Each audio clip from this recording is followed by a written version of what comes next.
सुधाकर आपका wifi study 4.0 पर स्वागत करता हूँ। आज हम पढ़ने जा रहे हैं अपने फिजिक्स के टॉपिक को और आगे से। जैसा कि क्वेश्चन नंबर 57, टॉकोमीटर वह उपकरण है जिसमें मापा जाता है चाल को। टॉकोमीटर एक उपकरण होता है जिससे हम किसी वाहन की चाल अथवा रेट ऑफ शेफ्ट्स रोटेशन नापते हैं। इसे आरपीएम भी कहा जाता है। टैकोमीटर यंत्र से वायुयानों या मोटर बोटों की गति मापी जाती है। एनोमोमीटर का उपयोग कहाँ किया जाता है? तो दोस्तों, एनोमोमीटर का उपयोग पवनों का वेग यानी कि वायु की गति को मापने में किया जाता है। ग्रुप डी ऑनलाइन परीक्षा 2018 में आए हुए वस्तुनिष्ठ प्रश्न। गति का प्रथम नियम से किसकी परिभाषा मिलती है? तो गति का प्रथम नियम अर्थात न्यूटन की गति के प्रथम नियम से जड़त्व एवं विराम के जड़त्व की परिभाषा मिलती है। द्रव्यमान और त्वरण का गुणनफल क्या होता है? तो दोस्तों, द्रव्यमान एवं त्वरण का गुणनफल दोस्तों बल होता है। अर्थात फोर्स यानी कि बल बराबर होता है द्रव्यमान यानी कि मास मल्टीप्लाई एक्सीलरेशन मीन्स त्वरण। बल का मात्रक न्यूटन होता है दोस्तों। द्रव्यमान और वेग का गुणनफल संवेग कहलाता है। संवेग क्या कहलाता है दोस्तों? तो यह कहलाता है द्रव्यमान गुना वेग का गुणनफल। P बराबर m गुना v। दाब की एसआई इकाई है दोस्तों पास्कल। 1 पास्कल बराबर होता है 1 न्यूटन पर मीटर स्क्वायर। पास्कल को संक्षिप्त रूप में PA द्वारा प्रदर्शित किया जा सकता है। तो 1 PA बराबर 1 न्यूटन पर मीटर स्क्वायर। बल अपॉन त्वरण बराबर होता है द्रव्यमान के, यानी कि द्रव्यमान बराबर बल अपॉन त्वरण, यानी कि बल के फॉर्मूले यानी न्यूटन की गति के दूसरे नियम से हम निकाल सकते हैं फोर्स बराबर मास मल्टीप्लाई एक्सीलरेशन। अब हमको यहाँ से द्रव्यमान निकालना हो तो दोस्तों त्वरण को इधर ले जाते हैं, बल अपॉन त्वरण बराबर हो जाता है द्रव्यमान दोस्तों। 72 किमी प्रति घंटे की चाल को मीटर प्रति सेकंड में दर्शाने के लिए उसे लिखेंगे 20 मीटर प्रति सेकंड, यानी 72 किलोमीटर है दोस्तों। तो 72 को मीटर में चेंज करने के लिए 1000 से मल्टीप्लाई कर देते हैं। और जो घंटा है उसको सेकंड में बदलने के लिए पहले मिनट में करेंगे तो 60 से डिवाइड, फिर 60 मिनट को सेकंड में तो 60 से डिवाइड। तो यानी कि ऐसा कुल मिला करके करने के लिए हम करते हैं। फिर जो 72 बचता है उसको मीटर प्रति सेकंड में डायरेक्ट भी बदलने के लिए हम क्या कर सकते हैं 5/18 से मल्टीप्लाई कर सकते हैं। तो ऐसे हमारा आंसर आ जाता है 20 मीटर प्रति सेकंड दोस्तों। v वेग से गतिमान m द्रव्यमान के एक पिंड का संवेग क्या होगा? तो v वेग से गतिमान m द्रव्यमान के एक पिंड का संवेग होगा mv। यहाँ पर v वेग दे रखा है, m द्रव्यमान दे रखा है, तो संवेग का फॉर्मूला क्या होता है? P बराबर mv। संवेग का एसआई मात्रक दोस्तों क्या होता है? मीटर प्रति सेकंड यानी किलोग्राम मीटर पर सेकंड होता है। त्वरण क्या होता है? वेग में परिवर्तन की दर को ही त्वरण कहते हैं इकाई समय में। वह भौतिक राशि जो कभी भी ऋणात्मक नहीं होती है तो वह है दूरी। दोस्तों, बल वेग तथा त्वरण ये सभी भौतिक राशियां सदिश हैं जिनके में परिमाण के साथ साथ दिशा को भी व्यक्त किया जाना आवश्यक होता है। अतः इनके मान धनात्मक अथवा ऋणात्मक दिशा अनुसार हो सकते हैं, लेकिन दूरी अदिश स्केलर क्वांटिटी है जिसमें केवल परिमाण होता है, अतः दूरी को ऋणात्मक रूप में व्यक्त नहीं किया जा सकता है। लंबी कूद के दौरान एक एथलीट कूदने से पहले दौड़ता है, ऐसा किस लिए करता है? उसके संवेग को बढ़ाने के लिए करता है वो ऐसा। वेग समय ग्राफ पर रेखा कहलाता है, तो वेग समय ग्राफ पर रेखा का ढलान त्वरण कहलाता है। एक सदिश राशि में परिमाण और दिशा दोनों होते हैं, जबकि अदिश राशि में केवल परिमाण होता है और दिशा नहीं होती, तो निम्न में से कौन सी एक सदिश राशि है? तो दोस्तों विस्थापन एक सदिश राशि है, यानी कि डिस्प्लेसमेंट को सदिश राशि कहते हैं। जी का मान पृथ्वी के केंद्र की ओर जाने पर कम होता है। यानी दोस्तों एक सिंपल सा कंसेप्ट है, पृथ्वी की सतह से ऊपर और नीचे जाने पर ग्रेविटी यानी जी के मान में चेंजेज होता है। जी का मान विषुवत रेखा पर कम और ध्रुवों पर अधिक होता है। दोस्तों जी का मान पृथ्वी की सतह से ऊपर जाने पर भी कम होता है और पृथ्वी की सतह से नीचे जाने पर भी कम होता है। सिंपल सा कंसेप्ट है दोस्तों।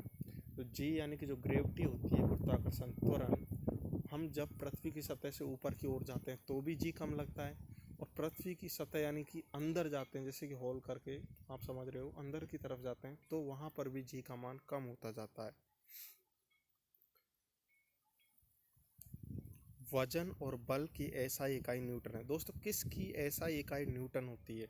तो वजन और बल दोनों की एसआई इकाई दोस्तों न्यूटन होती है। मंदन क्या है दोस्तों? तो मंदन क्या है? ऋणात्मक त्वरण है, जिसे डीएसिलेरेशन भी कहते हैं दोस्तों इंग्लिश में। ऋणात्मक त्वरण को डीएसिलेरेशन भी कहते हैं, जिसे हम हिंदी में मंदन भी कहते हैं।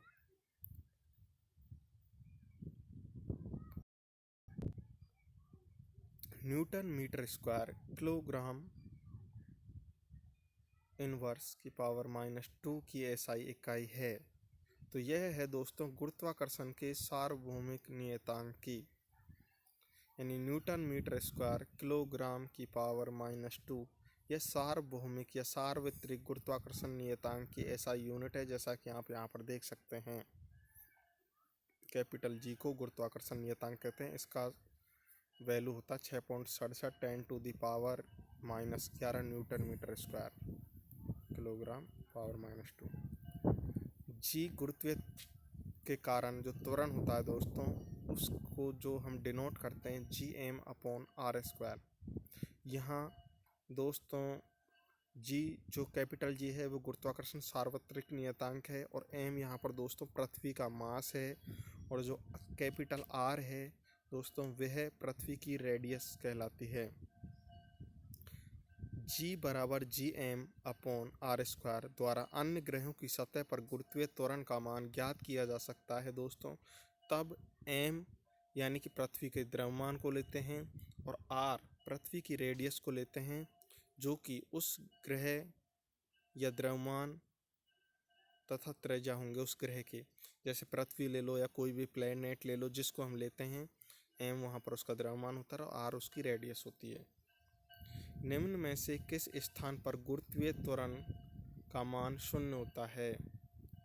तो पृथ्वी के केंद्र पर गुरुत्वीय त्वरण का मान 0 होता है। आवर्ती और कालावधि में क्या संबंध है? हम जानते हैं कि कंपन की आवृत्ति किसी कंपन करने वाली वस्तु द्वारा 1 सेकंड में किए गए कंपनों की संख्या के बराबर होती है। यदि आवृत्ति को u से प्रदर्शित करें तो u कंपनों में लगा समय 1 सेकंड होगा। तो एक कंपन में लगा समय कितना होगा? तो 1/u। अब एक कंपन में लगा समय आवर्तकाल कालावधि t कहलाता है, अतः t बराबर 1/u होगा। किसी वस्तु द्वारा विराम की अवस्था अथवा गति की अवस्था के विरोध की प्रवृत्ति को क्या कहते हैं? तो दोस्तों इसे जड़त्व कहते हैं। यदि कोई वस्तु द्वारा विराम यानी वो जैसे स्थिर है, उस अवस्था में वे गति की अवस्था का विरोध करती है, उस प्रवृत्ति को उसका जड़त्व कहते हैं। जड़त्व के नियम को ही गैलीलियो का नियम या न्यूटन की गति का प्रथम नियम भी कहते हैं। गति के समीकरणों के संबंध में निम्नलिखित में से कौन सा गलत है? तो 2as बराबर u² - v², यह समीकरण गलत है, क्योंकि यह सही समीकरण इसका क्या होगा? तो दोस्तों सही समीकरण होगा 2as v² - u²। अतः विकल्प ए दिया गया समीकरण गलत है। किसी वस्तु का जड़त्व मापने की इकाई निम्न में से क्या कहलाती है? तो वह द्रव्यमान कहलाती है। किसी वस्तु का जड़त्व उसके द्रव्यमान के समानुपाती होता है, अर्थात वस्तु का द्रव्यमान जितना अधिक होगा उसका जड़त्व भी उतना ही अधिक होगा। अब दोस्तों सिंपल सा कंसेप्ट याद रखिए कि जो किसी वस्तु होती है उसका जड़त्व होता है वो उसके द्रव्यमान के समानुपाती होता है, यानी उसके मास के समानुपाती होता है। जितना उसका मास अधिक होगा उतना ही उसका जड़त्व अधिक होगा। चंद्रमा पर किसी वस्तु का भार पृथ्वी के कितना गुना होगा? तो चंद्रमा पर जो वस्तु का भार है वो पृथ्वी के 1/6 भार का गुणनफल होगा, यानी पृथ्वी के 1/6 भार का गुना होगा। एक सेल में विस्फोट के बाद अनेक टुकड़े विभिन्न विभिन्न दिशाओं में गति करते हैं। इस दशा में किसका संरक्षण होगा? तो संवेग का संरक्षण होगा। किसी सेल के विस्फोट में इसके अनेक टुकड़े विभिन्न दिशाओं में गति करते हैं तो हम जानते हैं कि बाह्यबल के अभाव में निकाय का संवेग अचर रहता है, अर्थात निकाय इस दिशा में संवेग संरक्षण का नियम law of conservation of momentum का पालन करता है।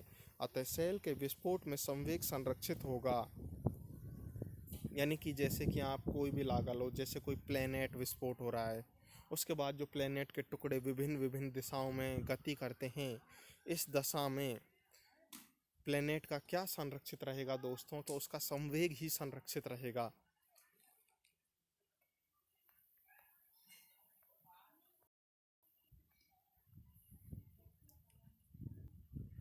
ट्रक तथा कार की टक्कर में क्या सुरक्षित रहता है? तो दोस्तों ट्रक तथा कार की आपस में यदि टक्कर हो जाए तो उनका संवेग यहाँ पर संरक्षित रहेगा। दोस्तों समय के साथ विस्थापन में परिवर्तन की दर को क्या कहा जाता है? तो समय के साथ विस्थापन में परिवर्तन की दर को वेग कहा जाता है।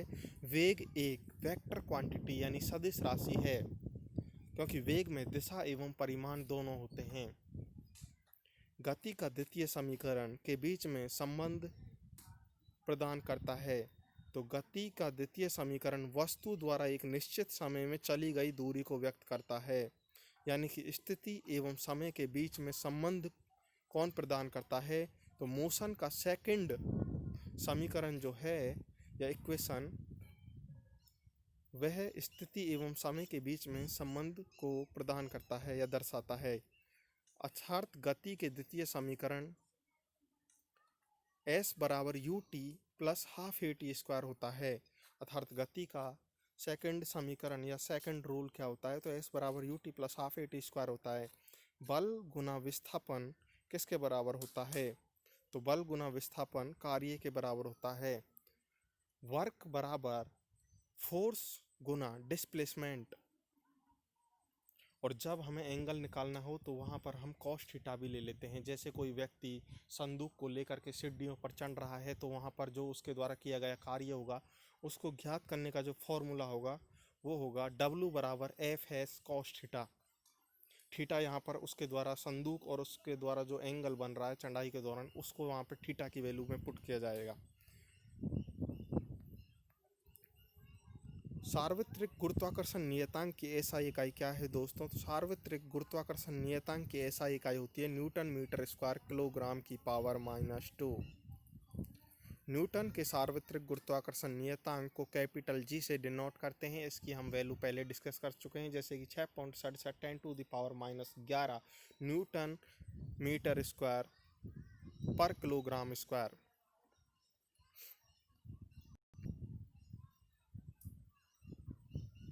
ग्रुप डी ऑफलाइन परीक्षा में आए हुए प्रश्न जो कि 2003 से 2014 के मध्य आए हुए हैं, उन सभी प्रश्नों को हम डिस्कस करते हैं।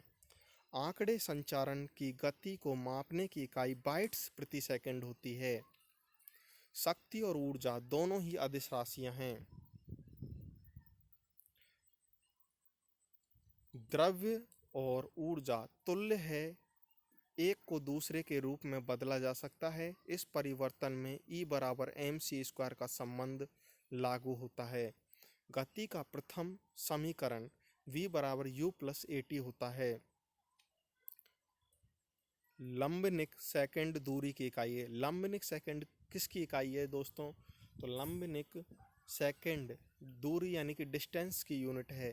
वाहन की गति मापने के लिए किसका प्रयोग किया जाता है? तो वाहनों की गति मापने के लिए स्पीडोमीटर का प्रयोग किया जाता है।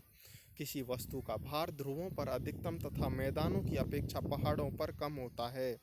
किसी वस्तु का भार ध्रुवों पर अधिकतम तथा मैदानों की अपेक्षा पहाड़ों पर कम होता है। किसी विशेष दिशा में गतिशील वस्तु की स्थिति परिवर्तन को ही उस वस्तु का विस्थापन कहते हैं। आई रिपीट, किसी वस्तु या किसी विशेष दिशा में गतिशील वस्तु की स्थिति में परिवर्तन को ही उस का विस्थापन कहते हैं। यानी किसका विस्थापन कहते हैं? तो उस वस्तु का विस्थापन कहते हैं। हीरा को किस में मापा जाता है? तो हीरा को कैरेट में मापा जाता है। एक कैरेट बराबर होता है 200 मिलीग्राम के। दोस्तों, एक कैरेट की वैल्यू कितनी होती है? तो एक कैरेट की वैल्यू 200 मिलीग्राम के होती है। दो वस्तुओं के बीच कोणीय षष्ठक से मापी जाती है। दो वस्तुओं के बीच कोणीय दूरी को षष्ठक से मापा जाता है। बार वायुमंडलीय दाब की इकाई है। बार किसकी इकाई है? तो बार वायुमंडलीय दाब की यूनिट है। ताप की ऐसा इकाई केल्विन होती है। कंक्रीट रोड की अपेक्षा बर्फ पर चलना कठिन होता है क्योंकि बर्फ और पैरों के मध्य घर्षण कंक्रीट और पैरों के मध्य घर्षण से कम होता है। हीरे का एक कैरेट होता है 200 मिलीग्राम के बराबर होता है, जैसा कि हम अभी थोड़ी देर पहले डिस्कस कर चुके हैं। एक साधारण स्केल की सबसे छोटी माप 1 मिलीमीटर होती है। कौन की इकाई या मात्रक रेडियन होता है। रेडियन इकाई को कोण के मापन में उपयोग करते हैं। ऑप्टिक्स भौतिक विज्ञान की वह शाखा है जिसमें प्रकाश की प्रकृति और उनके गुणधर्मों का अध्ययन किया जाता है। प्रकाश का वेग कितना होता है? तो 3 × 10⁸ मीटर प्रति सेकंड होता है। पृथ्वी से सूर्य की दूरी लगभग 14.98 करोड़ किलोमीटर है। पी को एक एसआई उपसर्ग है इकाइयों के आगे लगकर, जिसका अर्थ 10⁻12 होता है। उपसर्ग पी को 10⁻12 के बराबर होता है। कोणीय वेग का विमीय सूत्र m0 L0 t-1 होता है। m के एस प्रणाली मीटर किलोग्राम, सेकंड प्रणाली में त्वरण का मात्रक होता है मीटर प्रति सेकंड स्क्वायर। ज्योति तीव्रता का मात्रक कैंडेला होता है। ल्यूमेन ज्योति फ्लक्स का मात्रक होता है। ज्योति तीव्रता यानी ल्यूमिनियस इंटेंसिटी की यूनिट कैंडेला होती है, जबकि ल्यूमेन ज्योति फ्लक्स का मात्रक है। दो असमान द्रव्यमान समान गतिज ऊर्जा रखते हैं तो भारी द्रव्यमान में अधिक संवेग होता है। किसी वस्तु का संवेग p उसके द्रव्यमान m और वेग v के गुणनफल के बराबर होता है। तो संवेग का फॉर्मूला होगा P बराबर mv, यानी कि द्रव्यमान गुना वेग। गति के सूत्र या गति के द्वितीय नियम या समीकरण s बराबर ut plus half A T square में s का मतलब वस्तु द्वारा t समय में तय की गई दूरी होती है। नितिन सवेरे सवेरे गंगा नदी में स्नान कर रहा था। अचानक वह तैरने लगा। नितिन पानी में तैरता है, यह गति के किस सिद्धांत को सत्यापित करता है? तो यह गति यानी मोशन के रूल नंबर 3 या तृतीय नियम या तृतीय सिद्धांत को या क्रिया प्रतिक्रिया के सिद्धांत को सत्यापित करता है। न्यूटन की गति के तृतीय नियम को ही क्रिया प्रतिक्रिया का नियम भी कहते हैं। तो फायरिंग करने के बाद पीछे धक्का देती है, न्यूटन की गति के तीसरे नियम या क्रिया प्रतिक्रिया के नियम के अनुसार धक्का मारती है। तो फायरिंग करने के बाद या गन से फायरिंग करने के बाद वो पीछे की तरफ धक्का मारती है। न्यूटन की गति के तृतीय नियम या क्रिया प्रतिक्रिया के नियम के अनुसार मैनोमीटर का उपयोग गैसों का दाब मापने के लिए किया जाता है। मैनोमीटर का उपयोग गैसों का दाब मापने के लिए किया जाता है। नैनोमीटर का प्रयोग अति अल्प दूरी मापने के लिए किया जाता है। फ्रीक्वेंसी को मापने की इकाई साइकिल प्रति सेकंड अथवा हर्ट्ज जो होती है। हमारे भारत में जो हम फ्रीक्वेंसी लेते हैं कैलकुलेशन के दौरान वो 50 हर्ट्ज है, जबकि अमेरिका यूके वगैरह में फ्रीक्वेंसी की जो वैल्यू ली जाती है वो 60 हर्ट्ज जो होती है। एक फैदम का मान 6 फीट होता है। गाइगर घनत्व का उपयोग विकिरण मापने हेतु किया जाता है। समय के सूक्ष्म अंतर को सटीक रूप से एटॉमिक क्लॉक मापता है। समय के सूक्ष्म अंतर को सटीक रूप से किसके द्वारा मापा जाता है? तो एटॉमिक क्लॉक यानी परमाणु घड़ी के द्वारा मापा जाता है। गाइगर गणित्र का उपयोग विकिरणों को मापने हेतु किया जाता है। दूरी की एक इकाई नॉटिकल माइल का प्रयोग नेविगेशन में किया जाता है। दूरी की इकाई नॉटिकल माइल का प्रयोग किसमें किया जाता है? तो नेविगेशन यानी कि जांच पड़ताल में किया जाता है। क्रोनोमीटर से किसको मापा जाता है दोस्तों? तो क्रोनोमीटर को मापा जाता है। किसी पिंड के विराम अवस्था में या एक समान गति करने पर इसमें जड़त्व निहित होता है।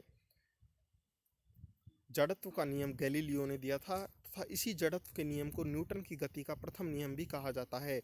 पराध्वनिक गति के मापन के लिए प्रयुक्त इकाई मैक है। यानी कि जैसे दोस्तों पराध्वनिक जो विमान होते हैं जो सुपरसोनिक स्पीड से गति करते हैं, उनकी जो गति को मापा जाता है वो मैक संख्या में मापा जाता है।